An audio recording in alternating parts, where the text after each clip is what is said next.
Dan Blocker truly hated him more than anyone. Dan Blocker was born Bobby Dan Davis Blocker on December 10th, 1928 in DeKalb, Texas. He grew up in the rugged hills of Texas where hard work, humility, and a strong sense of family became the cornerstones of his life.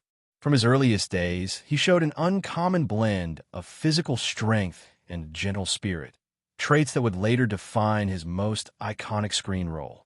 Before fame ever came his way, Dan Blocker led a life that reflected integrity, perseverance, and service. Standing at 6 feet 4 inches in and weighing around 300 pounds, he was a gentle giant even as a young man.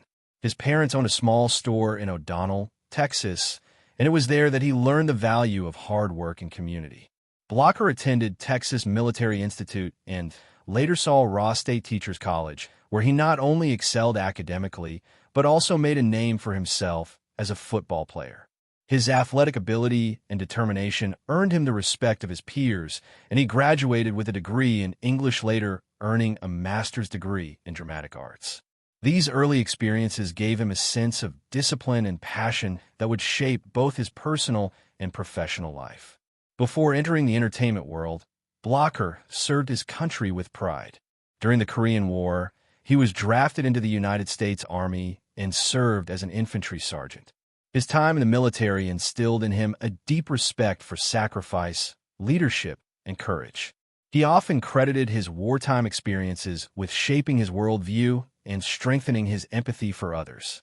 Those who knew him during this period described him as a man of deep integrity, someone who carried a quiet strength and a genuine kindness that never faded even amid the harsh realities of combat. After his military service, Blocker returned to Texas and worked as a teacher, sharing his love for literature and history with students before fate led him toward the world of acting. Dan Blocker did not enter Hollywood easily or overnight, but eventually his patience paid off. During the late 1950s, he started to receive minor roles in television series such as The Rifleman, Gunsmoke, and The Restless Gun. His innate charisma, combined with his imposing frame, quickly captured the attention of casting directors. In 1959, his life changed forever as he was cast to play the role of Hose Cartwright in Bonanza. The role would define his career and turn him into one of the most beloved characters in television history. Hose, the big-hearted middle son of the Cartwright family, embodied everything Dan Blocker was in real life: gentle, humorous, compassionate, and morally upright. Instantly, audiences connected with Ho's warmth and humility, while Blocker gave the show an emotional depth that made action and adventure perfectly balanced. The series went on to become one of the most popular TV shows ever, running for 14 seasons from 1959 to 1973. Blocker appeared in 415 episodes prior to his untimely death in 1972. During this time, he went on to become an icon of American television. His character stood apart not because he was the fastest gun, nor the toughest cowboy, but due to his humanity and decency. Critics and fans alike praised Blocker for bringing sincerity to the Western genre, often featuring Hose as the emotional heart of the show. Behind the scenes, his co-stars, including Lauren Green, Michael Landon, and Pernell Roberts, deeply admired him and described him as the moral compass of the cast and a man who never let fame change who he was. Arguably, Dan Blocker's marriage to Dolia Parker Blocker stands out as one of the most touching and enduring love stories in Hollywood history. A relationship that reflected loyalty, humility, and deep affection in an industry often known for fleeting romances. Long before fame found Dan, the bond between the couple had started. They met while both were students at S. Ross State University in Alpine, Texas, where Dan was pursuing his studies and Gia was also active in the college community. From the very beginning of their relationship, it was built on shared values, respect, and kindness, and a genuine appreciation for simplicity. From the start, their connection was cemented in mutual understanding and the comfort of knowing that their hearts were in good hands with each other. They married in 1952, years before Dan Blocker would become a household name through his legendary role as Eric Hose Cartwright on Bonanza. The wedding was modest, much like the couple themselves. Two people deeply in love, starting a life together with little more than hope and determination. At that time, Dan was still a struggling actor and teacher, working various jobs to support his young family. Dia stood by his side unwaveringly, providing encouragement and stability when the path ahead seemed uncertain. Her quiet strength and patience gave Dan the confidence to pursue his dreams, even when success seemed far away. It was a partnership not built on fame or great wealth, but upon faith in each other's potential and a shared belief that love could carry them through any hardship.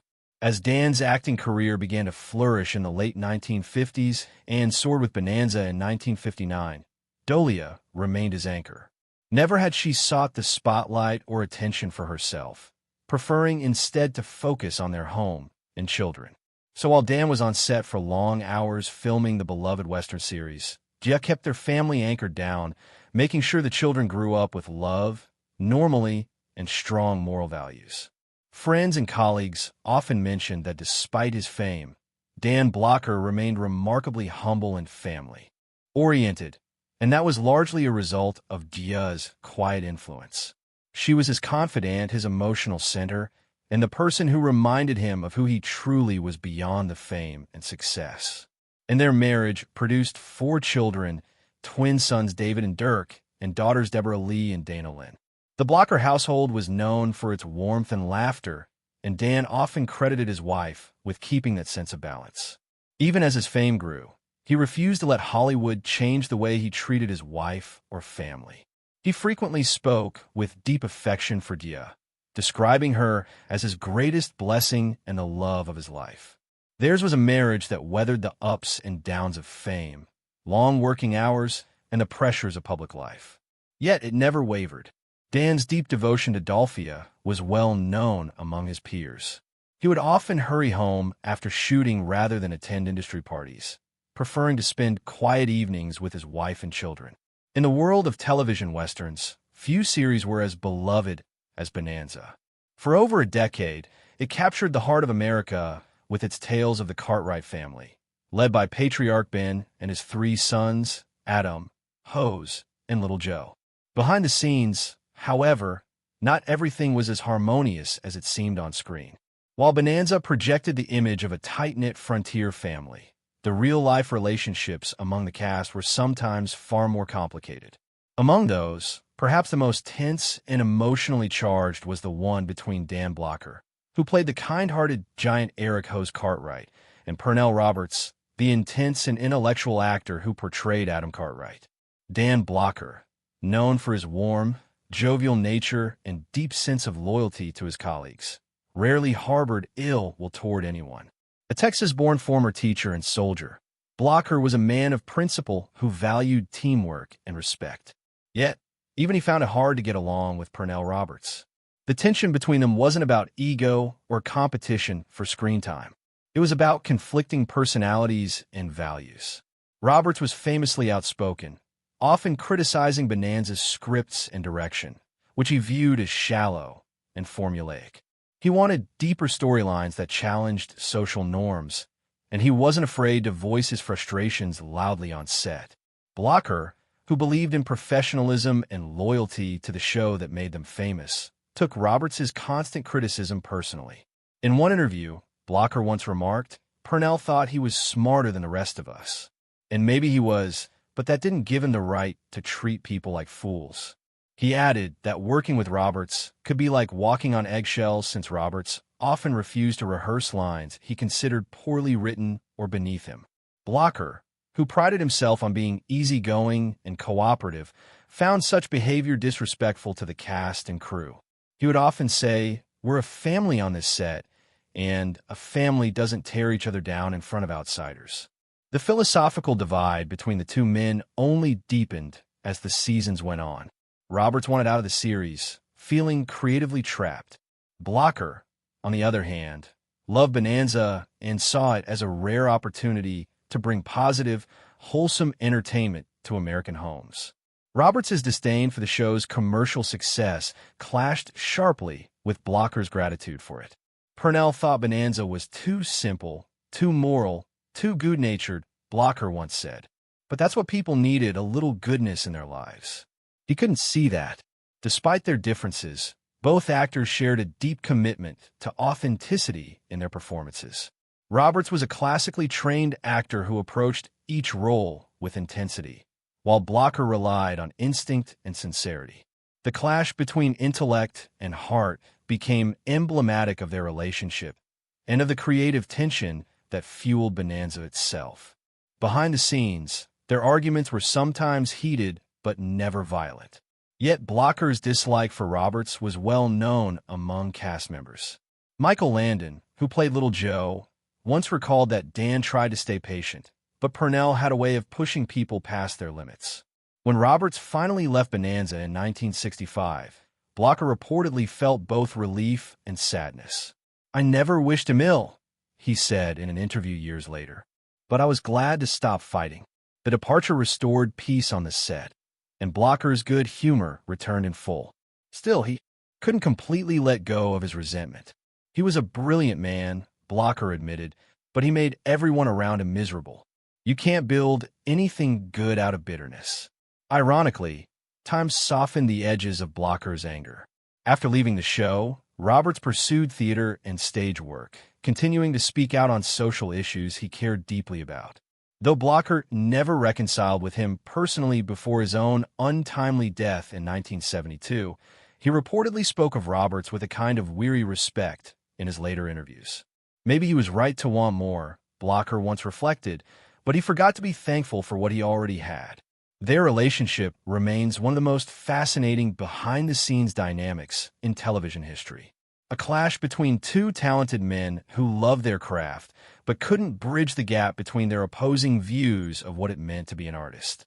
Dan Blocker's frustration with Purnell Roberts wasn't rooted in hatred alone, but in disappointment. Disappointment that someone he admired for his intelligence and talent could also be so cold, critical, and distant.